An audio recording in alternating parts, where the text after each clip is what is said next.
contrary, doing it different. Mubs got beat.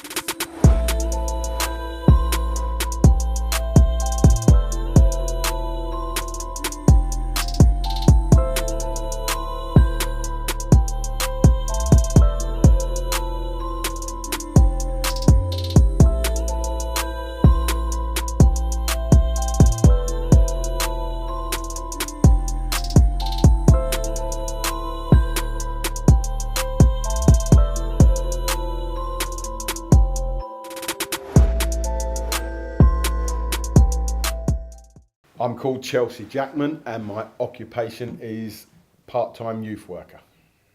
Hi, I'm Samantha. I'm a mother of 3 and I've lost someone in relation to knife crime. Ready?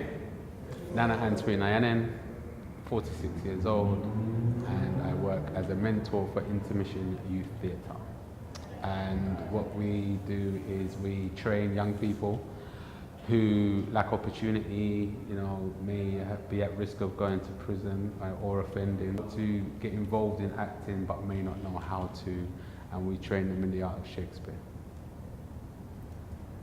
I've been working in the service as a youth worker for over 30 years, and it's been nothing but enjoyable. I've had an array of young people who have come in, who've enjoyed, who've expressed themselves, who have been an absolute pain, and some has been an absolute lovely.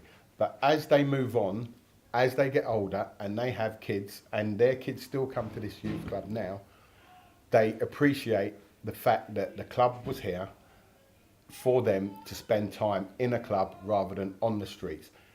A lot of these, well, it's not just men, it's girls as well, I suppose.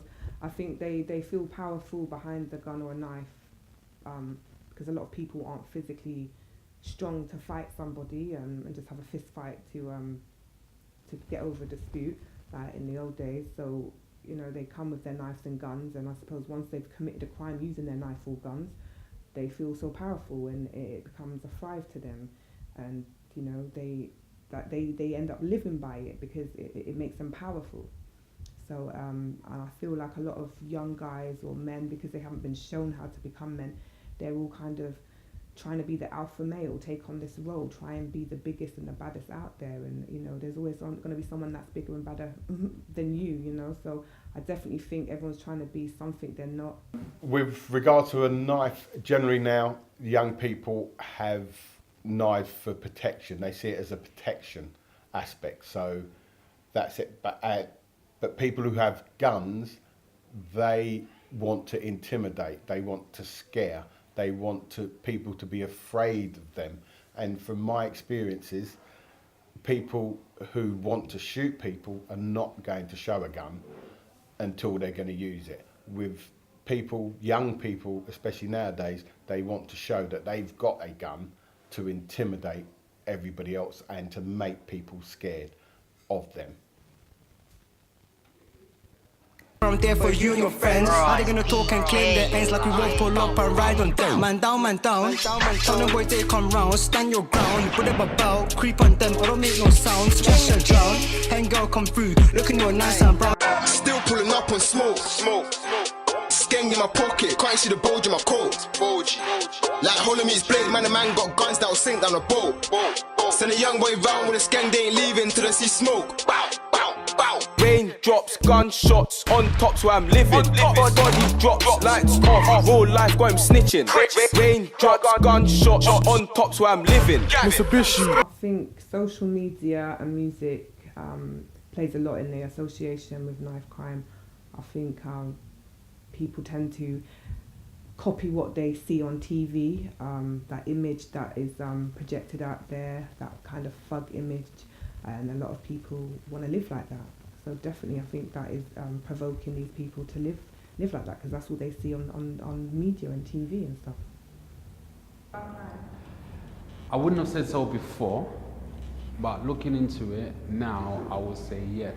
And my reasons for that is because a lot of the music now is representing what's actually happened, and the listeners are able to go on, I don't know, YouTube, Snapchat, and actually get there. You know, so it's like a person is sending references and sending you the links for you to actually go and see those references that the rapper's making, which then the listener will then feel either threatened by that or excited by it, you know, influenced in a positive way by that, meaning that, you know, he wants to be like that person, and, you know, he would need to go and pick up a gun or a knife and be the best gangster that he wants, or the one that is afraid of it will then feel that he might need to pick up a knife or even a gun to protect himself from being, you know, a victim of that.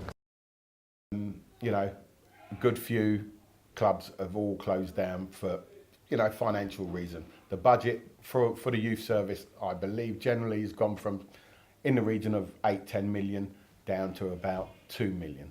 Now, with regards to that, that has a great impact on our young people who are growing up, our 12, 13, 14, 15-year-olds who are growing up, who now don't have that much access to going out because they've got their Xboxes and their PlayStations and they stay in and play that. They don't have the social skills. But when they do come here and they find the table tennis and the pool table, we've got computers, we've got board games, we've got a gym, we've got, you know, pen and paper for drawing, for art, for everything, paint. We've got it all at this particular club.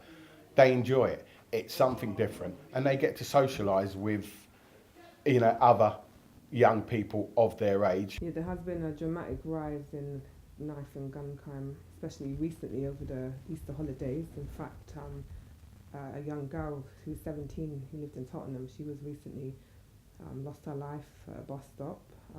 You know, she was in the wrong place at the wrong time, and obviously being a mother, and she's only 2 years older than my oldest daughter, it's quite frightening because you don't know if your children are safe at the bus stop waiting for a bus. You know, it's you know, you think about these things and you kind of wonder why did that happen? You know, if it wasn't meant for her, who was it meant for, and why are people driving around, you know, shooting people on the street? And then apparently 30 minutes straight after that young girl was shot, another shooting happened like 20 minutes up the road, near enough to the same neighbourhood. And then there's been so much around the city of London, all areas, and I think areas is a key part in it. I think you know, certain areas that we are raised in, because they put a lot of black people, especially because it is a lot of black on black crime. I know it happens in all races, and, you know, white people and other ethnic origins, but I think it is mainly a black and black crime.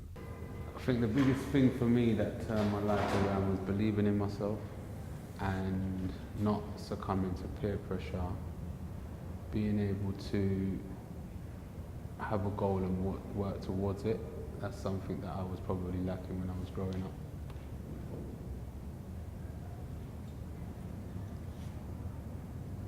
Drop knives, not lives.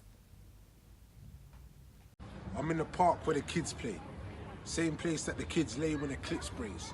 Soon as he clocks faces, click, click, bang. That's another youth dead. Flowers on the floor where another youth bled. I don't really want to see more bloodshed or brothers getting nipped by the feds, like really it's appalling.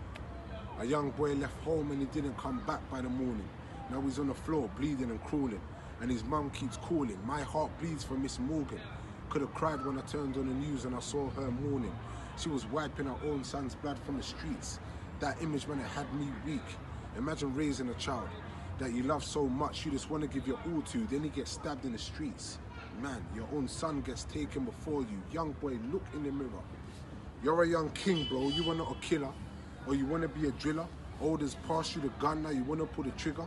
And now you think that he loves you because he put you on road and he gave you his own gun. But he doesn't really love you because he would have never given that gun to his own son.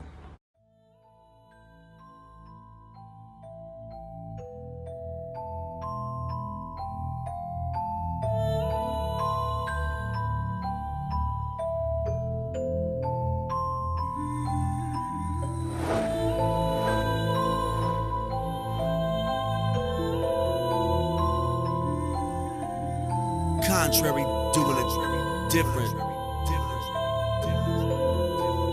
Mubs got beat.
Mubs got beat.